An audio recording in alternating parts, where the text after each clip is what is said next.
Урматтуу кыргыз милициясынын жана ички аскерлердин эр азаматтары, урматтуу ардагерлер, сиздерди кыргыз милициясынын 100 жылдык салтанаттуу майрамы менен чын жүрөктөн куттуктаймын. 1924 жылдын 14 октябрында РСФСРдин курамында Кара-Кыргыз автономиялуу облусун түзүү жөнүндө чечим кабыл алынып, кыргыз аймагы биринчи жолу өз алдынча мамлекеттик түзүлүштүн алкагына биригип, кыргыздардын улуттук калыптануу процесси башталган. Ошол күндөрү Кара-Кыргыз автономиялуу облусунун революциялык комитети түзүлгөн. Аталган комитеттин тутумунда административдик бөлүмдүн башчысы Ыбырай Тойчинов өзүнүн отчетунда 1924 жылдын 1 ноябрында областык милиция башкармалыгы иштей баштагандыгын, анын биринчи начальниги болуп Аркадий Арумов тайындалгандыгын белгилеген. Ошол күндөн баштап 1 ноябрь кыргыз милициясынын уюшулган күнү болуп калгандыгы тарых бетинде белгилүү.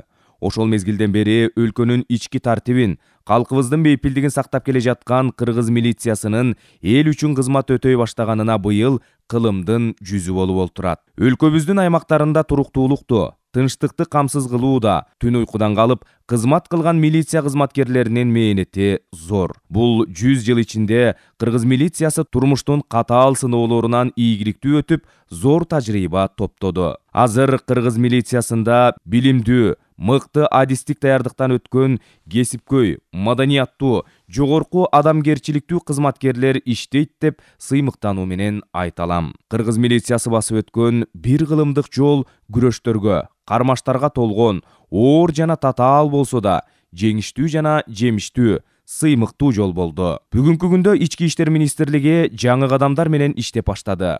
Заманбап техникалык каражаттар менен камсыздоо алгылыктуу колго алынып, коомдук тартипти сактоодо ийгиликтерди жарата алды.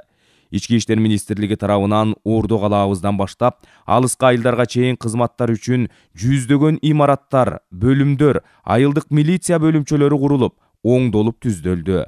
Акыркы 4 жыл ичинде эле Ички иштер министрлиги тарабынан 702 автоунаа, коомдук тартипти сактоо, кылмыштуулук менен күрөштү күчөтүү максатында жерлердеги ички иштер бөлүмдөрүнүн кызматкерлерине таратылып берилди. Ички иштер министрлигинин сыймыктана турган дагы бир артыкчылыгы ардагерлер.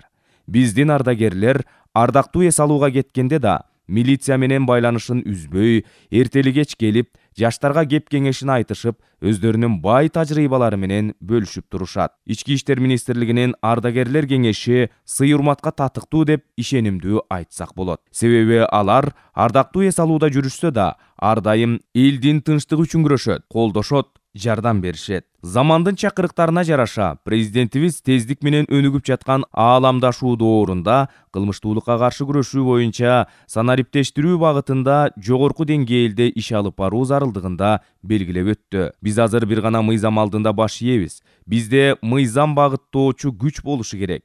Биздин таянганыбыз да, сыйынганыбыз да Кыргыз Республикасынын мыйзамдары. Мыйзамдарына ыйыктын ыйыгындай мамиле кылган өлкөлөрдө гана өсүш болот, тартип болот. Биз ошол багытта санариптешкен коопсуз өлкөнү курууга багыт алдык. Ар бир милиция кызматкеринин ишмердигиндеги чынчылдык, берилгендик, кайраттуулук, баатырдык, ыкчамдуулук бул ички иштер органдарына гана тийиштүү асыл сапаттар деп эсептеймин. Урматтуу мыйзам сакчылары, элдин жана коомдук тартиптин коргоочулары, ардагерлер, сиздерди 100 жылдык маареке майрамыңыздар менен куттуктап, бардыгыңыздарга турмушта бакыт, үй бүлөңүздөрдө ынтымак, ырыс болушун тилеп, мекенибиздин жаркын келечеги үчүн жооптуу жана оор жумуштарыңыздарга ийгиликтерди каалаймын. Майрамыңыздар кут болсун. Ички иштер министри, милициянын генерал-лейтенанты Улан Ниязбеков.